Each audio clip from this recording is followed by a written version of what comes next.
एक बात मैं आपको शुरू में ही क्लियर कर देना चाहता हूँ, इंडिया के अंदर गवर्नमेंट जॉब का मतलब जॉब तो बिल्कुल भी नहीं है, क्योंकि सिर्फ इस एक जॉब को पाने के लिए लोग इतना टाइम फूंक देते हैं, जिसके बाद भी रिजल्ट आएगा कि नहीं आएगा ये उन्हें भी नहीं पता होता।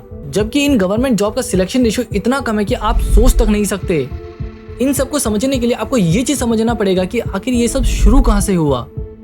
वैसे तो गवर्नमेंट जॉब का इन्फ्लुएंस बहुत ज्यादा पहले से ही है, लेकिन इसका इन्फ्लुएंस और पावर तब सबसे ज्यादा होने लगा जब दुनिया में हेरिडिटी मोनार्की और मोनार्की सिस्टम शुरू हुआ, जिसमें एक बंदे के पास पूरी कंट्री को रन करने के लिए सबसे ज्यादा पावर हुआ करती थी, जिसे हम और आप राजा बोलते हैं। और फिर उसे देश चलाने के लिए अपने सबसे वफादार और सबसे काबिल लोगों की जरूरत पड़ती है, जिसके लिए वो उनका हर तरीके से टेस्ट लेता है। और लास्ट में जब उनका सिलेक्शन होता है तब जाकर कहीं उन्हें पावर मिलती है और तभी लोग उनकी इज्जत करते हैं।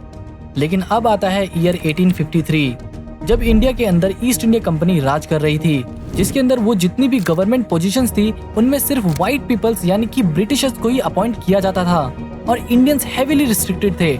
लेकिन इन सब के बाद आता है 1853, जब लॉर्ड कॉर्नवालिस और लॉर्ड मैकेले एक एक्ट लेकर आते हैं, कैरेक्टर एक्ट ऑफ 1793।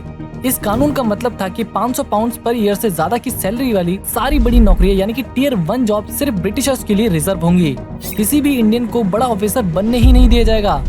इंडियन को सिर्फ छोटी पोस्ट जैसे कि क्लर्क, लोकल टैक्स कलेक्टर, इन पर ही काम करवाया जाता था। और फिर ऐसा कई सालों तक चलता है, जिसमें चेंजेस होते रहते हैं। और फिर 1946 तक यानी कि देश आजाद होने से सिर्फ एक साल पहले गवर्नमेंट पोजीशन का सिलेक्शन डेटा काफी ज्यादा चेंज हो जाता है। बाकी पूरी वीडियो वॉच करने के लिए नीचे रिलेटेड वीडियो पे क्लिक करें।